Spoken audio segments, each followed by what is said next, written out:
ذرا آخری آیت پہ آ جائی.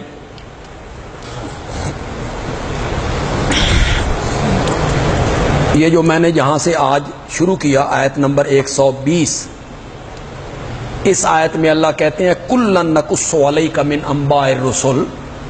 یہ جو ہم نبیوں کے واقعات بیان کرتے ہیں نا اور آپ کو نبیوں کے قصے سناتے ہیں نا میرے پیغمبر، ان واقعات کے بیان کرنے سے ہمارا ایک مقصد یہ ہوتا ہے کہ تیرے دل کو تقویت دیں، حوصلہ دیں کہ اس رستے میں مصائب آتے ہیں، دکھ آتے ہیں، آخری کامیابی اللہ کے نبی کو ملتی ہے.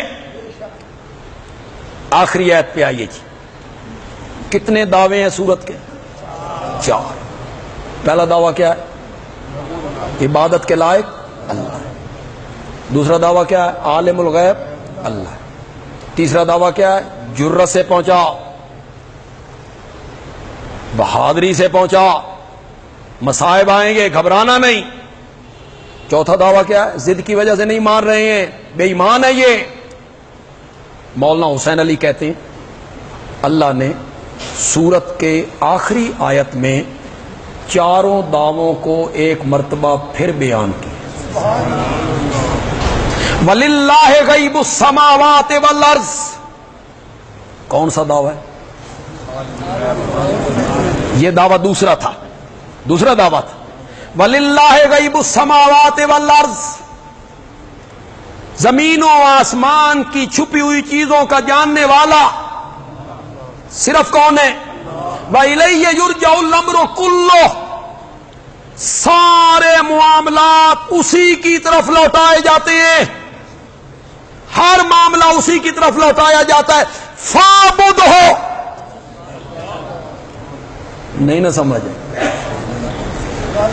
ذرا سورۃ ہود کی ابتدا نکالو.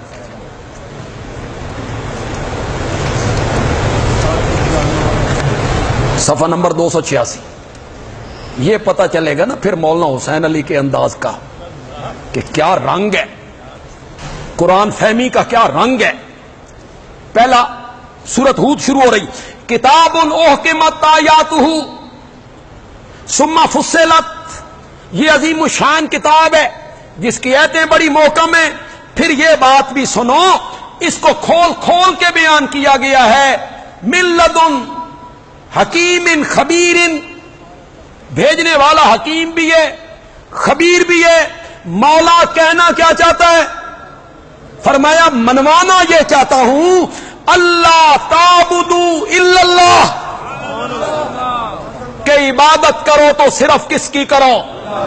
اللہ تعبدوا الا اللہ، اللہ کے سوا کسی کی عبادت نہ کرو.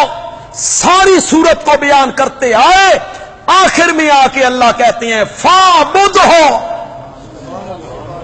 میرے پیغمبر عبادت کر تو کس کی عبادت کر؟ یہ کون سا دعویٰ آ گیا؟ اسی کی عبادت کر. وتوکل علیہ. یہ ہے جی تیسرا دعویٰ. گھبرانا نہیں.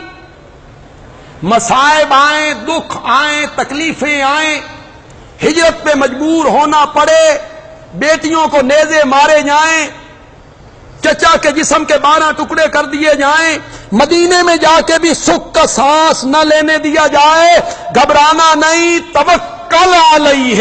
میرے پیغمبر بھروسہ رکھ اللہ پر، میں جو تیرے ساتھ ہوں.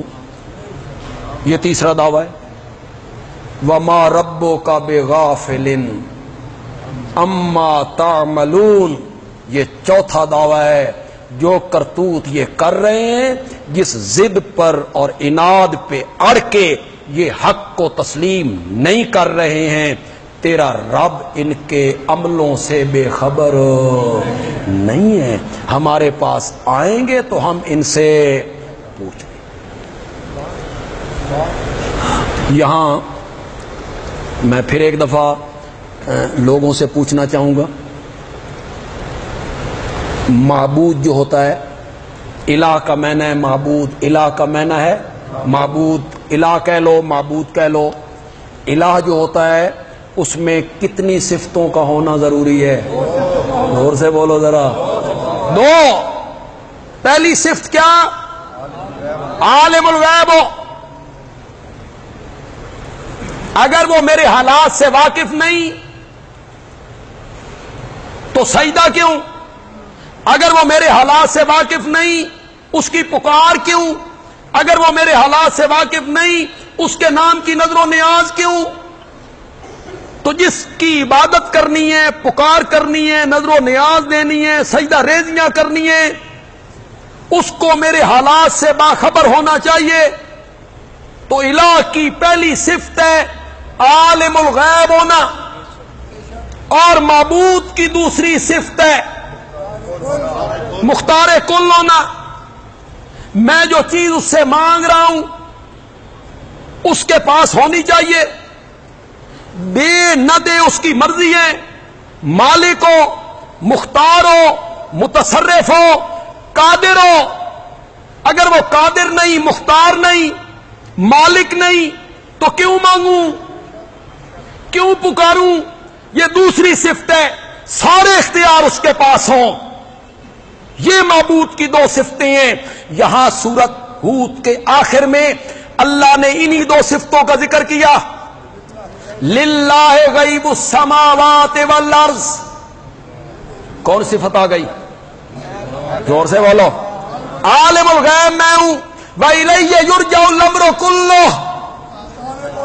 ہر ایک کا معاملہ میری طرف لوٹایا جاتا ہے. مختار کل میں ہوں، عالم الغیب بھی میں ہوں، مختار کل بھی میں ہوں. جب یہ دونوں صفتیں میری ہیں تو نتیجہ نکلا فَاعْبُدْهُ. پھر نتیجہ یہ نکلا کہ عبادت کر تو اسی کی عبادت کر جو عالم الغیب بھی ہو اور جو مختار